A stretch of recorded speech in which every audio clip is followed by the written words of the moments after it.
महाराष्ट्रामध्ये 80% अधिक मराठा समाज मागासलेला आहे। त्यामुळे मराठा समाजाला आरक्षण द्यावं असं प्रतिज्ञापत्र काल राज्य सरकारनं मुंबई उच्च न्यायालयामध्ये दाखल केलं होतं।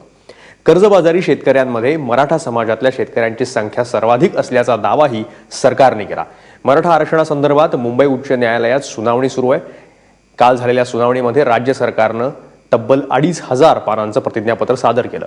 या प्रतिज्ञापत्रात सुभाषितं आणि अभंगांचाही समावेश करून मराठा समाजाविषयी दाखले देण्यात आले। राज्याच्या लोकसंख्येमध्ये 32% मराठा समाज आहे, त्यातील 80%हून अधिक मराठा समाज मागासलेला आहे असा दावा त्यात करण्यात आला आहे।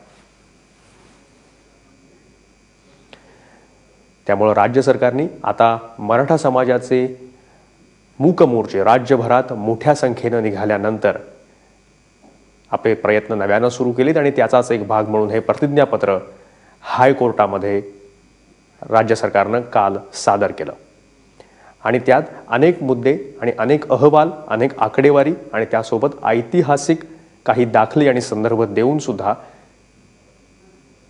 मराठा समाजाचं मागासलेपण कोर्टासमोर मांडण्याचा प्रयत्न करण्यात आला आहे।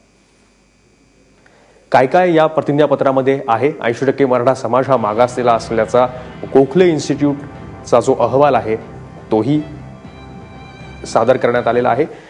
आत्महत्या ज्या शेतकऱ्यांच्या होत आहेत त्यामध्ये बहुतांशानं सर्वाधिक मराठा शेतकरी आहेत असं म्हणतं हे प्रतिज्ञापत्र। कर्जबाजारी शेतकऱ्यांमध्ये मराठा समाजाचं प्रमाण जास्त आहे।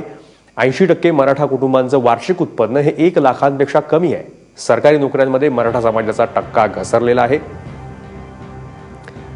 आर्थिक सामाजिक दृष्ट्या मराठा समाज मागासलेला असल्याचं राणे आणि केळकर समितीच्या अहवालातही म्हटलंय।